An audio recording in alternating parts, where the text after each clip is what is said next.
Entrou em agonia no Getsemane, e seu suor tornou-se como gotas de sangue a escorrer pela terra.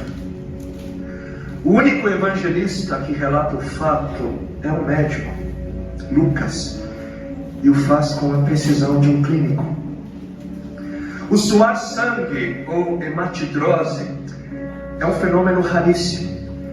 É produzido em condições excepcionais. E para provocá-lo é necessário uma fraqueza física, acompanhada de um abatimento moral violento, causado por uma profunda emoção, por um grande medo. O terror, o susto, a angústia terrível de sentir-se carregando todos os pecados dos homens devem ter esmagado Jesus. Tal tensão extrema produz o rompimento das finíssimas veias capilares que estão sobre as glândulas sudoríparas, e o sangue se mistura ao suor e se concentra sobre a pele, escorrendo então por todo o corpo até a terra. Olha o estado de espírito que leva alguém a suar sangue. O terror, o susto, a angústia terrível de sentir-se carregando todos os pecados dos homens devem ter esmagado Jesus.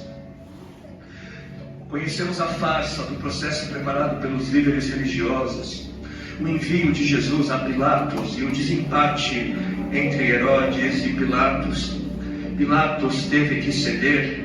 Então ordenou a flagelação, o chicoteamento de Jesus.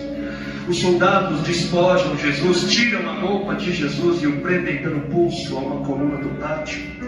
A flagelação se efetua com tiras de couro múltiplas, sobre as quais são fixadas bolinhas de chumbo e pequenos ossos. Os carrascos devem ter sido 2, um de cada lado e de diferente estatura, e golpeiam com chibatadas a pele já alterada por milhões de microscópicas hemorragias do suor de sangue. A pele se dilacera e se rompe, o sangue espirra, a cada golpe Jesus reage em um sobressalto de dor. As forças se esvaem, um suor frio lhe impregna a fronte, a cabeça gira em uma vertigem de náusea, calafrios lhe correm ao longo das costas. Se não estivesse preso no alto pelos pulsos, cairia em uma poça de sangue. Depois o escárnio da coroação, com longos espinhos mais duros que os de acácia. Os algozes entrelaçam uma espécie de capacete e o aplicam sobre a cabeça de Jesus. Os espinhos penetram no couro cabeludo, fazendo-o sangrar, e os cirurgiões sabem o quanto sangra o couro cabeludo. Pilatos, depois de ter mostrado aquele homem dilacerado à multidão feroz, o entrega para ser crucificado. Colocam sobre os ombros de Jesus o grande braço horizontal da cruz, que pesa uns 50 quilos. A estaca vertical já está plantada sobre o cavalo. Jesus caminha com os pés descalços pelas ruas de terreno irregular, cheia de pedregulhos. Os soldados o puxam com as cordas. O percurso é de cerca de 600 metros. Jesus, fatigado, arrasta um pé após o outro, frequentemente cai sobre os joelhos e os seus ombros estão cobertos de chagas, de ferimentos. Quando ele cai por terra, a viga lhe escapa, escorrega e lhe esfola o dorso. Sobre o Calvário tem início a crucificação. Os carrascos despojam o condenado, tiram a roupa do condenado, mas a sua túnica está colada nas chagas, nos ferimentos, e tirá-la produz dor atroz. Quem já tirou uma atadura de gás e de uma grande ferida percebe do que se trata. Cada fio do tecido adere, cola a carne viva, e ao levarem a túnica se laceram as terminações nervosas, postas em descoberto pelas chagas. Os carrascos dão um puxão violento, e há o risco de toda aquela dor provocar uma síncope. Mas ainda não é o fim. O sangue volta a escorrer. Jesus é deitado de costas. As suas chagas se incrustam de pequenos elementos.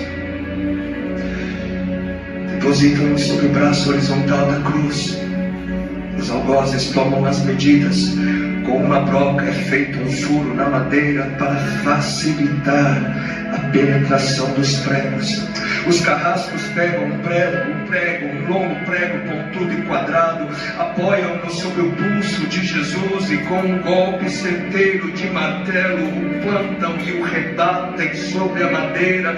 Jesus deve ter contraído o rosto assustadoramente. O nervo mediano foi lesado.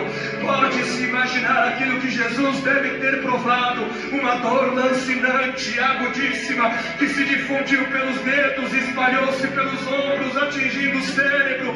A dor mais insuportável que um homem pode provar, ou seja, aquela produzida pela lesão dos grandes troncos nervosos, que provoca uma síncope e faz perder a consciência. Mas em Jesus não. O nervo é destruído só em parte, e a lesão do tronco nervoso permanece em contato com o prego. E quando o corpo for suspenso na cruz, o nervo se esticará fortemente como uma corda de violino esticada, e a cada solavanco, a cada movimento, vibrará, despertando dores dilacerantes. Elevam a Jesus. Os ombros da vítima esfregam dolorosamente sobre madeira áspera. As pontas cortantes da grande coroa de espinhos penetram o crânio. A cabeça de Jesus inclina-se para a frente, uma vez que o diâmetro da coroa o impede de apoiar-se na madeira. Cada vez que o mártir levanta a cabeça, recomeçam pontadas agudas de dor. Pregam-lhe os pés. Ao meio-dia, Jesus tem sede. Não bebeu desde a tarde anterior e estava desidratado pela perda de tanto sangue. Seu corpo é uma máscara de sangue. A boca está semi-aberta e o lábio inferior começa a pender. A garganta seca lhe queima, mas ele não pode engolir. Tem sede. Um soldado lhe estende sobre a ponta de uma vara uma esponja com bebida ácida de uso entre os militares. Tudo aquilo é uma tortura atroz. De repente, um estranho fenômeno se produz no corpo de Jesus. Os músculos dos braços se enrijecem em uma contração que vai se acentuando, os bíceps esticados e levantados, os dedos se curvando. É como acontece a alguém ferido de tétano. A isto que os médicos chamam de tetania. Quando os sintomas se generalizam, os músculos do abdômen se enrijecem em ondas móveis. Em seguida, os músculos entre as costelas, depois os do pescoço e finalmente os músculos respiratórios se enrijecem. A respiração se faz pouco a pouco mais curta. O ar entra, mas não consegue mais sair. Jesus respira com um ápice nos pulmões. Tem sede de ar como um asmático em plena crise. Seu rosto pálido, pouco a pouco, se torna vermelho, depois se transforma num violeta purpúreo. Jesus é envolvido pela asfixia. Seus pulmões cheios de ar não podem mais esvaziar-se. A fronte está impregnada de suor. Os olhos saem fora de órbita. Mas de repente algo acontece. De repente algo acontece.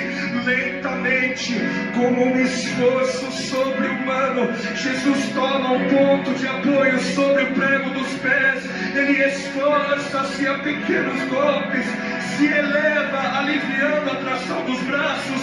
Os músculos do tórax se distendem, a respiração torna-se mais ampla e profunda, os pulmões se esvaziam e o rosto recupera a palidez inicial. Mas por quê? Por que este esforço? Por quê? Porque Jesus quer bradar: Pai, perdoa-lhes porque não sabem o que fazem.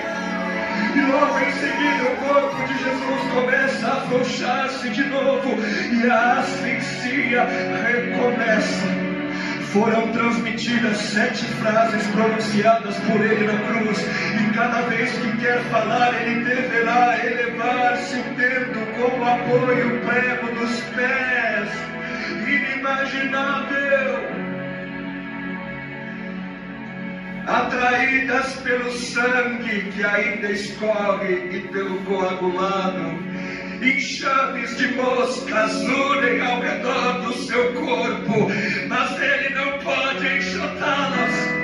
Pouco depois o céu escurece, o sol se esconde, de repente a temperatura diminui, logo serão 3 da tarde, e depois de uma tortura que dura horas e horas, todas as suas dores, toda a sua sede, todas as câimbras, toda a asfixia, todo o latejar dos nervos medianos, e arrancam um lamento: Deus meu, por que me desamparaste?